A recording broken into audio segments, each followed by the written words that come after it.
The Orange County Audubon Society in southeastern New York manages 5 wildlife sanctuaries, 4 of which have had coyotes pass by trail cameras in the past year, and all 5 of which have hosted coyotes in the past.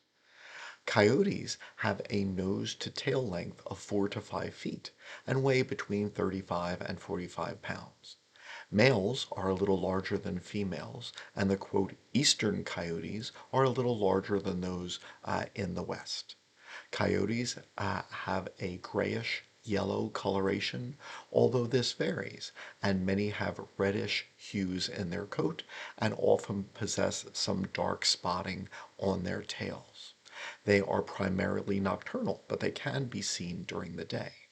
Coyotes feed predominantly on rodents, such as mice and rabbits, although they are omnivorous, and their diet can include raccoons, woodchucks, birds, bird eggs, reptiles, insects, plant material, and carrion.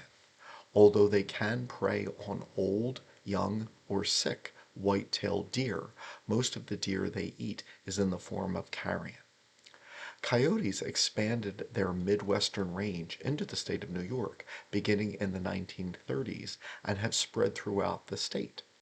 Eastern coyotes have apparently interbred with their canid relatives and possess a mixture of coyote, wolf, and dog DNA.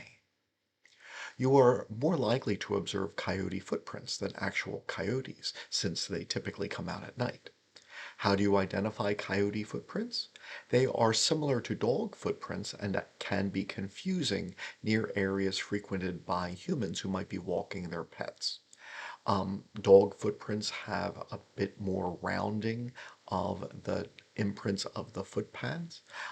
But if you are in an area which is isolated without human footprints, you are more likely to be observing a coyote track, especially if a small group of individuals is traveling together. Coyote footprints, averaging about 3 inches, are a little larger than those of red foxes, measuring 2 to 2.5 inches. In comparison to a fox footprint, in coyotes, the lateral toes are more closely packed with the 2 middle toes, and one could draw a line in a coyote track which would pass through part of all 4 toes. An imaginary line in a fox footprint passes through a space between the 2 middle toes and the 2 lateral toes.